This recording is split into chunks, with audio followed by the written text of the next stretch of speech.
J'ai une drôle de question pour toi, Alexandra. Est-ce que ce que tu me décris là, le phénomène, puis ça je le remarque là, en passant, là, surtout depuis la COVID, là, les gens, il y a une classe de la population. Quand je dis classe, il n'y a pas de hiérarchie là, ok? C'est juste une catégorie de personnes qui se sentent pas du tout représentées par les médias traditionnels, qui sentent que leur voix n'est pas entendue. Tu sais, je pense notamment à la dernière élection au Québec. Il y a 15% de la population qui vote pour Éric Duhem, aucun siège à l'Assemblée nationale. Donc, il y a quand même 15% de la population qui n'a pas sa voix à l'Assemblée nationale. Ce phénomène-là, et je suis d'accord avec toi, j'ai l'impression qu'il est en expansion. De plus en plus, les gens cultivent une grogne, une méfiance à l'égard des institutions. Est-ce que ça sert pas, Rebel News, d'une certaine façon? Je sais pas si ça sert, mais moi, je sais que ces gens-là, souvent, nous contactent nous en premier parce qu'ils veulent que leur histoire soit rapportée véridiquement avec les faits.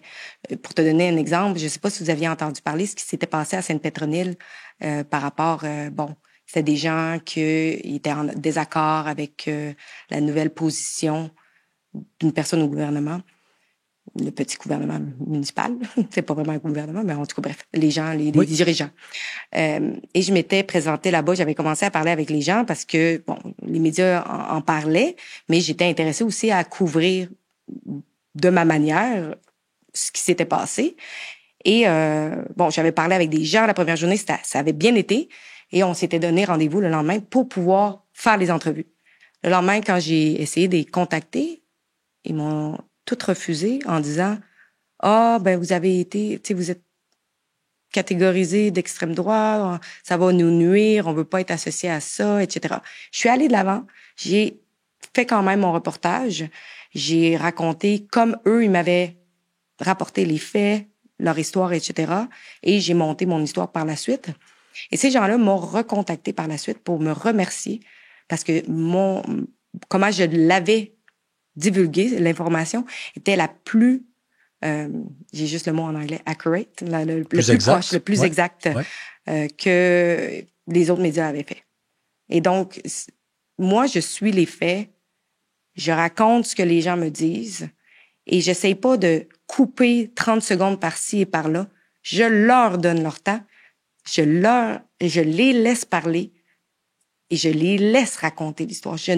Ce n'est pas mon travail de raconter l'histoire d'une autre personne, c'est aux personnes de raconter leur histoire. Non, c'est vrai que, puis d'ailleurs, vous avez sorti, là, on est vers la fin du mois d'août, vous avez sorti un reportage de 24 minutes, la Rebel News, sur les manifestations pro-palestiniennes devant la basilique.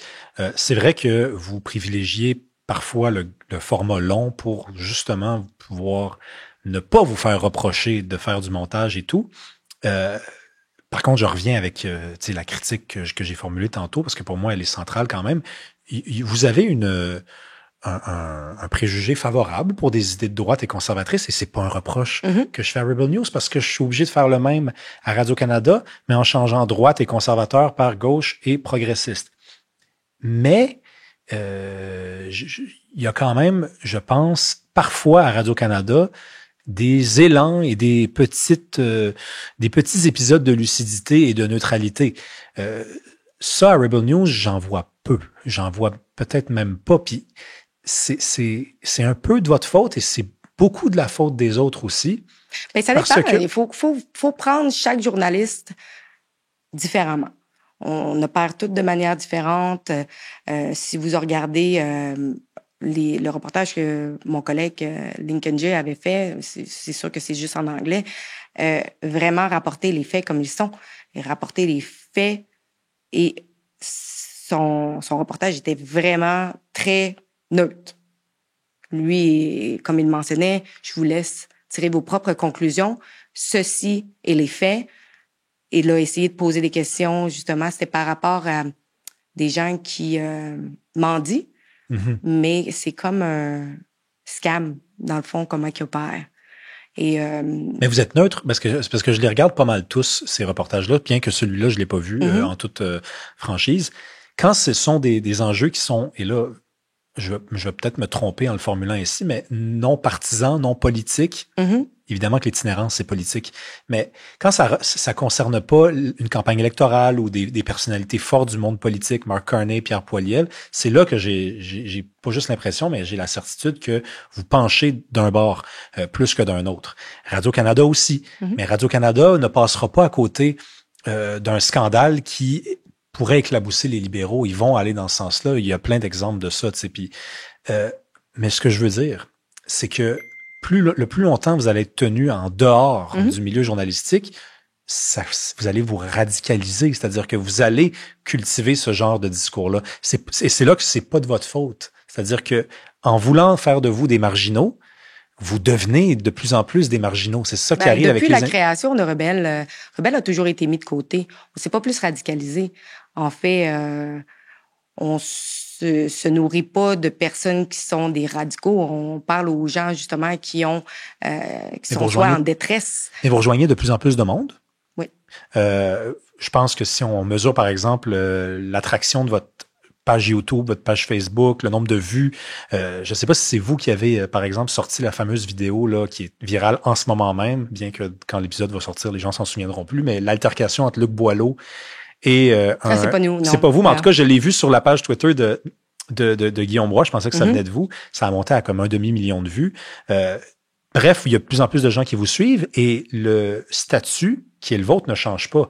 Donc, c'est sûr qu'à un moment donné, vous allez vous retourner vers la Fédération des journalistes, le Conseil de presse, vous allez dire, ben là, comment vous faites pour justifier qu'on soit pas un organe de presse et qu'il y a des millions de personnes qui nous suivent à tous les jours, tu sais? C'est ça que j'appelle se radicaliser, c'est-à-dire votre discours va devenir de plus en plus colérique, c'est-à-dire vous allez de plus en plus devant l'incapacité de justifier ça, tu sais. Oh, mais je crois pas. Parce que de toute façon, mon patron, qui était auparavant, c'était The Sun. Oui. Sun News. Oui, Sun News. Oui, Ezra Levin était à Sun News. Excuse-moi. Lui, le pourquoi il a créé son média, c'était justement parce qu'il ne voulait pas avoir une ligne directrice. Il voulait être libre de pouvoir rapporter les informations comme il le voyait, sans avoir de filtre et sans avoir de censure. Et c'est pour ça que ça fait 10 ans maintenant. Donc, en 10 ans, Rebelle a toujours été pas mal la même chose. OK. Donc, ça n'a pas changé. Il y a pas tu ressens pas dans le regard des autres, puis c'est sûr que tu es sensible au regard des autres. Là, tu dois des fois essayer d'obtenir une entrevue, puis je t'ai déjà vu à côte avec des journalistes de Radio-Canada. Là. Je veux dire, tu les crois, ces gens-là. Tu sens pas une transformation dans leur regard par rapport à vous, à votre travail? Il y a des gens, je vais vous avouer que des gens dans les médias traditionnels qui me suivent et qui me remercient pour mon travail. Parce qu'ils disent qu'il y a des choses que je montre qui n'est pas montré nulle part ailleurs. Justement, j'avais parlé avec un caméraman d'un média traditionnel qui me disait justement que eux ne couvrent plus des manifestations pro-Palestine, comme vous dites, puisqu'ils se faisaient attaquer. Donc, maintenant, ils les couvrent plus, tout simplement. Sauf que nous, on se laisse pas intimider, on continue à le faire. Mais leur regard, c'est sûr qu'il y a certains d'entre eux qui sont très en désaccord avec comment qu'on rapporte l'information et qu'ils ne comprennent pas que des fois, on partage la place avec eux, comme au débat.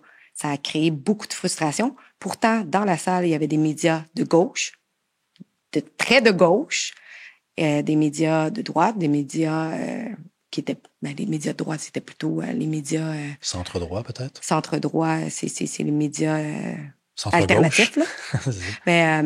Mais tu sais, t'avais toutes sortes de médias, mais ça a créé vraiment beaucoup de tension, le fait qu'on soit là. Puis le pourquoi qu'il y avait autant de médias alternatifs, comme il y avait True North, Countersignal, Western Standard, en tout cas, je commencerai pas à toutes les nommer, c'est parce que nous, on avait gagné en cours en 2021, et donc j'avais été celle qui avait été envoyée en présentiel, et on avait toutes les autres par téléphone, parce qu'à ce moment-là, c'était la COVID. Et par la suite, ça crée un précédent. Et donc, ces personnes-là avaient comme l'entité là, pour l'élection, Canada, elle n'avait pas le choix de les laisser appliquer puis être accréditée puisqu'il y avait une ordonnance de cours. Donc, ces gens-là ont été capables de pouvoir aussi faire entendre leur voix pour ceux qui les écoutent. Il reste à voir si la prochaine fois, ça va se passer de la même façon, parce que là, avec l'annulation du point de presse, peut-être qu'ils vont trouver ça plus simple de simplement Mais je pense qu'ils vont l'abolir. J'ai l'impression qu'ils vont l'abolir. Ils vont abolir l'entité. Là. Et juste après que... l'entité, c'est pas grave que ça disparaisse, mais là, tu veux dire... Moi, je parle du point de presse. Ils vont pas abolir le point de presse qui suit le débat. Mais ça va être organisé sûrement par soit Radio-Canada ou par une autre entité médiatique. Et ces entités médiatiques-là vont être capables de décider qui ils laissent rentrer en tant que journaliste ou pas.